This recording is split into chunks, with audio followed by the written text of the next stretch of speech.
Really? You're gonna do that now? I'm glad you're having a good time, but really? The cat noisily playing through my intro is actually a very accurate summary of how it's all gone down.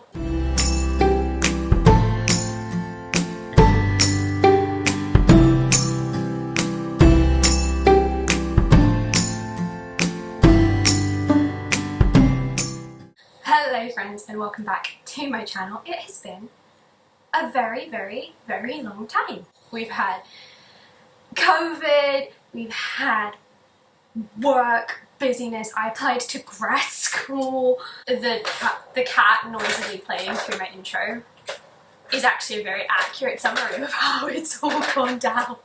As you'll have seen in the video title and as you can see here next to me, I can't get it into shot. I can't, no matter what I do. It took me so long to get me into shot, let alone this bad boy. So I will just put in some cutaways now of it looking at its best. But this is my TBR cut. I think it's right next to a window. You can see it really reflecting the lights, a bit like my leg and arm and lack of tan situation. And today we are going to give it a bit of a resort out. I am one hell of a mood reader.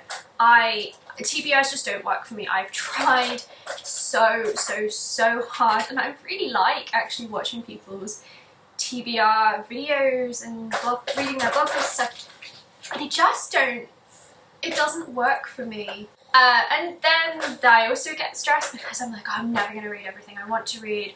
I'm missing out on so much. Yeah, the only system I've really come up to like make myself not panic and like actually make sure that I'm really reading everything I want to be reading is I organize my physical TBR like this. So the bottom shelf is low priority, often stuff that I don't really want to read, but like stuff that I'm like, I should read this at some point, I should get to this, but I don't like have any clarity right now.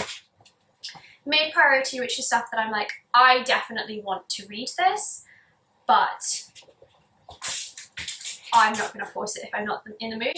And then my high priority stuff, which is stuff I'm like, I need to read this in the like foreseeable. I'm not going to take you through every single book on here because it would take me so long.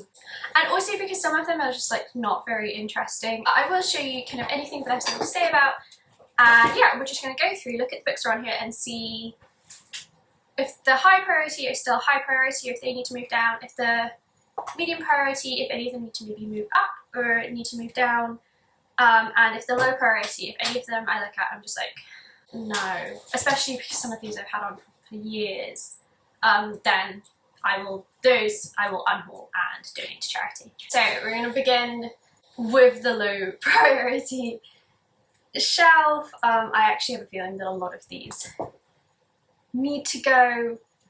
So I'm going to have a sort through them and I will let you know how it goes. Okay, so there are 1, 2, 3, 4, 5, 6, 7, 8, 9, 10, 11, 12, 13, 15 or 16 books on this shelf. So I'll take you through them a little bit. These are research books for books that I would, historical fiction novels that I would like to write someday, but that's not like a pressing thing right now. So these are staying, but they're not like high priority. Books that I'm keeping.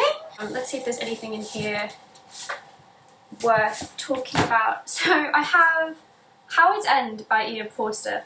I've never read Ian Forster. I have a very conflicted relationship with classic literature. I have a whole video about it, which I will link you to. And in all honesty, I should give this one away. I think I've had it for 2 years now. This is very pretty. I think if this is still in here in a couple of months when I go through this again, I should unhaul it, but for now it's staying. Honestly, a lot of these are non-fiction books. So 4 of these, 5 of these, I can't count, are non-fiction books. Because I do like non-fiction. I really am very interested in history. It's just who has the time all the time?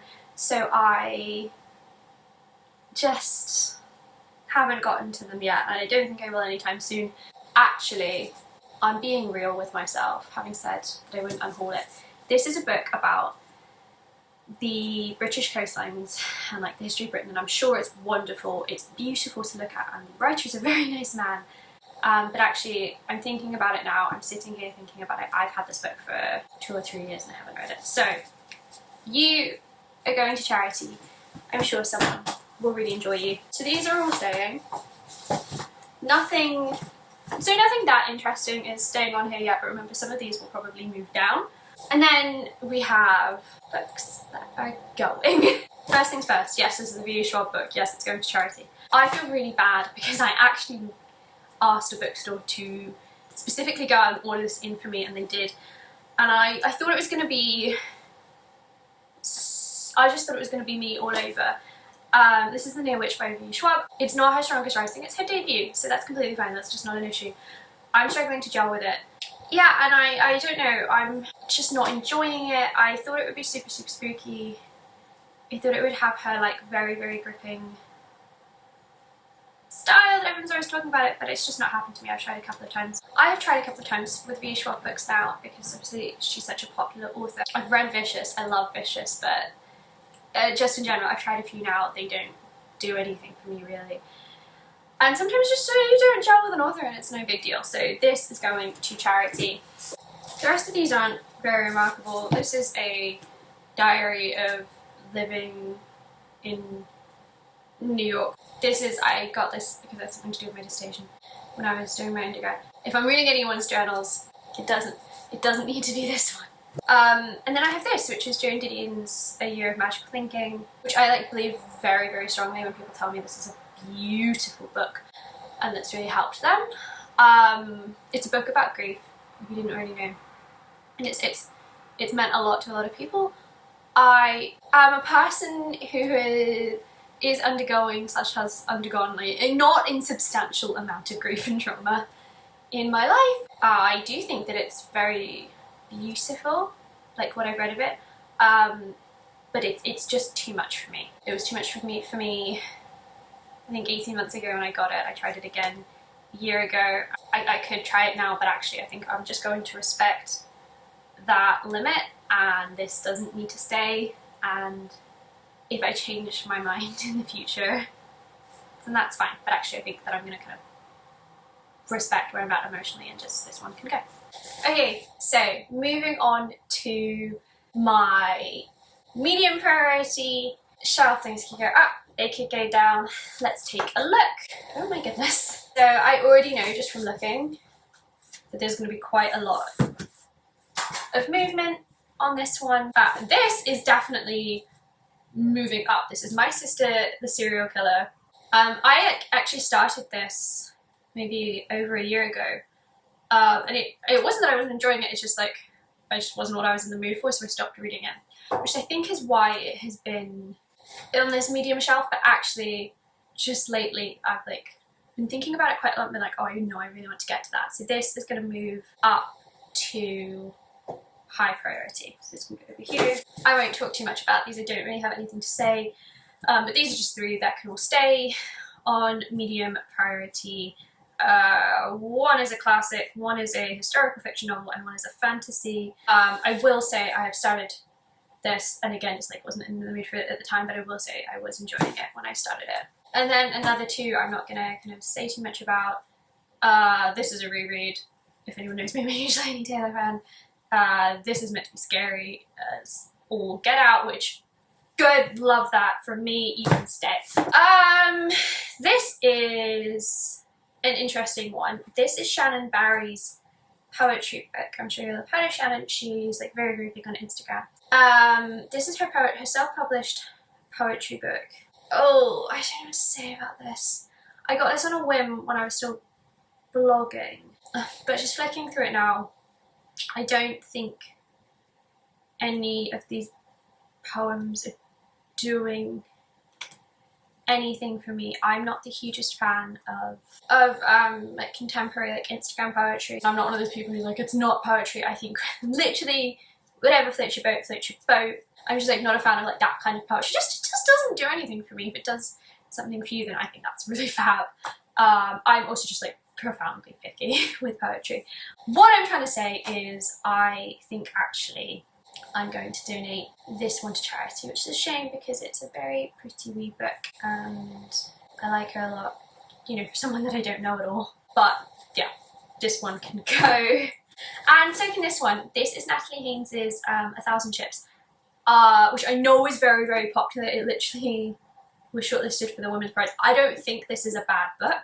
It's an anthology about the women of Troy, and I have read a fair amount of it. Oh, let me take this bookmark out if I'm going to donate it. And the writing is beautiful. I studied classics, Latin and Greek for a very, very, very, very long time. So I'm already very, very familiar with, kind of the Iliad, the Trojan War, and obviously this is going into more depth about characters that we don't see in the poem, and I think that that is like phenomenal. But I just realized as I was reading it, I was like, I have done Greek and Rome to death, really. Like, even when I read Madeline Miller, who is one of my all-time favourite authors, I'm just having this kind of weariness at the moment. I'm just like, I just have done that area of myth to death a bit, and I just wasn't enjoying it. And I don't know if you ever have this, but for me there's like very few things worse when I'm reading something and I'm like, I can intellectually accept that this is really, really fab, but it is just leaving me cold. So this can go. Sorry, Natalie, I've actually met her. Very, very lovely. Which makes me feel worse. Where that leaves me is, I should have counted up how many there were at the beginning. I should have made a better plan. But where that leaves me is we've got 1, 2, 3, 4, 5, 6 books that are staying. 2 books which are going just straight to charity. 2 books which are going on to low priority. And 1 which is moving up, but I won't put it up there just yet because obviously we're about to do the high priority shelf. Okay, so this is my high priority. These are my like read very, very soon. This is kind of split into 2 sections. 1 is actually my currently reading section, and the others are things that I want to be reading soon. This is my Kindle. Obviously this isn't going anywhere. And this is a song of Wraiths and Ruin. I always say that wrong. By Rosanne Brown, which I'm reading at the moment and is phenomenal. So these obviously can just go straight back on. Straight away we have one going down. This is my other like currently reading, except I'm really not. I have read like 5 books since I started reading this one. This is Jonathan Strange and Mr. Norrell by Susanna Clarke, which I very firmly believe when people tell me is a very good book. I have read Susanna Clarke's other book, Parnassi, and loved it. And I actually think that I will love this, but it's just not feeling it at the moment. And it is enormous. It is. Is it really 1,000 pages? Is it really? Yeah, I'm absolutely not reading this anytime soon if it's 1,000 pages. So Jonathan Strange and Mr. Norrell, I'm just going to put it in there right now. That can go down a shelf. And then there's actually, I know just because I've seen them, yes, there are 3 books on here which are high priority because I have started them, read a lot of them, and then never finished them through no fault of their own. 2 of these, Before the Coffee Gets Cold by Toshikazu Kawaguchi and Swimmer Among the Stars by Kanisha Thoreau, are both very, very, very good. But they're both, well, this is a collection of short stories and this is kind of 3 short stories smushed together. And short stories just don't do it for me, pals. They just, I wish they did. I feel like I'm missing out a lot. But they do nothing for me. But these are high priority because the writing in both is extraordinary, and also they're both super, super short, and I should absolutely get to them quickly because why would I not? Anyway, so these are staying. These can go in the staying file. This is Children of Blood and Fire, which I still haven't read. I know that it came out a long time ago. The 3rd one must be coming out soon, eh? Maybe it's out. Oh gosh. I actually quite a lot of this. My bookmark is still in here. I read about half of this. Very, very much enjoyed it. I had to put it down. I was reading this when I was still in uni. I had to put it down because I just got too busy, and then when I picked it up again, I could not remember anything that had happened at all. And so I'm going to have to start from the beginning, and I have just just not felt like doing that because it's like, just, I don't know, it seems very frustrating, but I need to get to this because it's very, very good. And it's also like one of the most successful YA books ever, and it is ridiculous that I haven't finished it. A couple of books that I don't have too much to actually say about. I have Toni Morrison's Mouthful of Blood. You'll have seen this on my channel before. The reason I haven't gotten any further with it than when you last saw it on my channel is because I lost it. We were like moving a lot of stuff around, and it just fell down the back of something and I couldn't find it. But I'm very, very keen to read this now that I finally got it back in my clutches. I have Queen of Queen Whispers by Helen Corcoran, which is actually a reread for me. I should honestly push this down. It's not high priority, I've read this one before, but I'm very fond of this book, so staying. And then another book that I started and didn't care for is A Ghost in the Throat. This is meant to be extremely good. I started at Christmas, I didn't care for it. I'm not going to unhaul it, but I am going to put it on the bottom shelf. I will get to it, and I'm sure it will be one of those books that I get to it and I'm like, God damn it, I did this to myself. I could have had this in my life ages ago, but that's for me to worry about. And this honestly is the book that I should absolutely read next, because yes, I have never read The Hate You Give. There is no defense, really. The reason I haven't read it is it came out, well, so without going too much into it, this came out in 2017, which is the worst year of my life. Just there was a lot on. Anyway, I'm rambling and making excuses. I've never read The Hate You Give, and you know, I'm the one losing out. In fact, I'm not even going to say no, it's meant to be great. I know this is great. I know I will enjoy it. So this is staying very high up. Those are all the books on my TBR card. As you might have been able to kind of tell I didn't know if I did the best job of keeping you updated as we went along. A lot of books have moved down to the bottom shelf. Or like, for all the books that I took off the bottom shelf, there are just as many back on again. It's like 6 books in the middle shelf, and then, I don't know, maybe like 8 books on the top shelf. So those are all the books that I had on my cart, but actually, before I let you leave, I have some new additions that I thought I would sort through now and show you where I'm going to put those. So Elena Ferrante, the Neapolitan novels are like obviously very, very famous historical novels. I read the first one, I had thought, not that long ago. And I never read the rest of them. And I was doing a little bit of an indie bookshop and I saw these and I was like, yeah, actually, why not? It's not been that long since I read the first one. I'll remember. It's fine, I don't have to reread it. Well, I started this book and I was like, what is going on? I have no idea what is happening. And I thought about it. I read the first book, I'm gonna say when I was 18, definitely not any more recently than that. And I was like, yeah, 18. That wasn't that long ago, that was like a couple of years. That was 5 years ago. I turned 23 last week. So I'm going to have to reread the first one first. So this is coming in, I'm going to put it on like a middle priority because I really would like to read the first one, but it is at my mum's house in a different country. We'll see. Oh god. This next book is The Way of Kings Part 2 by Brandon Sanderson. Let me tell you about my experience with these books. So before the last month, I had only ever read 2 Brandon Sanderson books, and they are his 2 YA books, Star Sight and Star something else.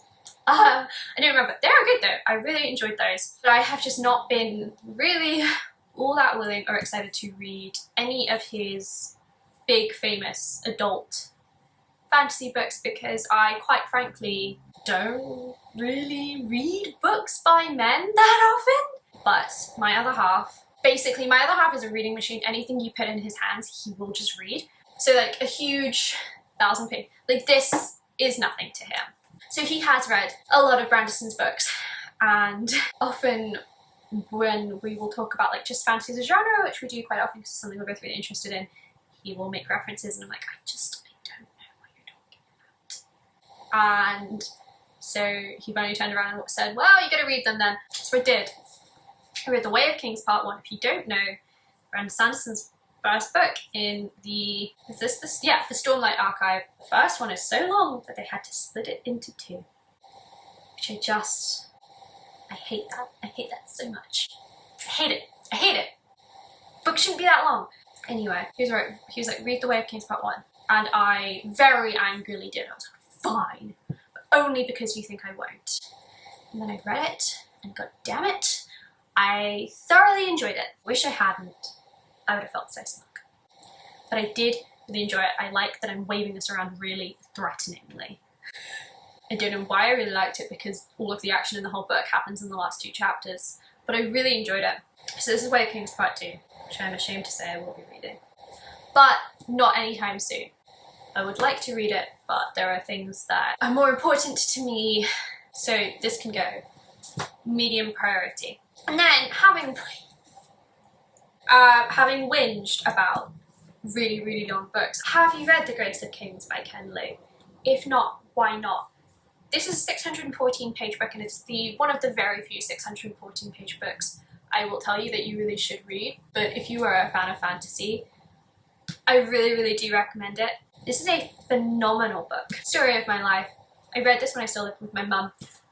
Left this at her house, which is in England. I don't live in England. And at Christmas, I bought this for Robin, my other half, again, because I was like, you can read this in one sitting. This is an afternoon for you. And I have actually very promptly just stolen it back because I want to reread it. It's really good. It's really, really, really good. And I haven't read the second one yet. And I know that I'm going to have to refresh my memory. Anyway, so it's going on my top priority. And then the very, very last book I was so excited about. I just came home from a walk yesterday and this was waiting on my doorstep. Lovely, lovely Hayley, Pages Hayley, sent me this off my Amazon wishlist for my birthday, which was just incredibly sweet. This is Raybearer by Jordan F. Waco, and I'm just could not be more excited. This is going to be the first thing I read after Song of Fritz and Ruin, I think. Thank you, Hayley. I'm really, really pleased with this, yeah. Top pile. Yay! Oh my god, I did it. When I was like, oh, I'll do a TBR cart video, I didn't think it would be that hard, but actually, for some reason I found that really difficult. I think it's difficult to explain why you want to read things, isn't it? Or why you don't want to read things, like the choices that you make. But we did it, and to like wrap it up, all the books that are now in the cart are staying, and then 1, 2, 3, 4, 5, 6, 7, 8, 9, 10, 11 books will be going to charity. Some of these I'm like, this is a conscious decision, for whatever reason it's not right for me. Some of these I've just literally not touched in 2 years, minimum, so they need to go so I can buy more books. So all that's left to say is thank you so much for watching this video. If you liked it, if you could please give it a like and maybe hit subscribe. And also leave me a comment. It's been a really long time since I did this, and I used to love chatting to people in the comments, and it would just be lovely to hear from you. Maybe tell me what is a book you are super excited to read next. What is a book that you are actually accepting now, having watched this video, needs to go? Are there any books that I have mentioned that you're like, oh, actually, no, she's right, I should read that? If you want to kind of follow along in real time with what I'm reading and how I like it, and to get book recs and stuff, I do all of that on my Instagram. I also talk a lot about how my writing is going. Follow me on Instagram, it's Clary Rob Writes, links in the description. Or if you just want like general vibes and hanging out and a bit of lovely chat, you can follow me on Twitter, that's also Clary Rob Writes. The link is also in the description. And yeah, I think now that is all from me. Thank you so much again. Take care of yourselves. I'll see you soon. Not in 6 months this time. I'll see you next week, that's a promise. Bye!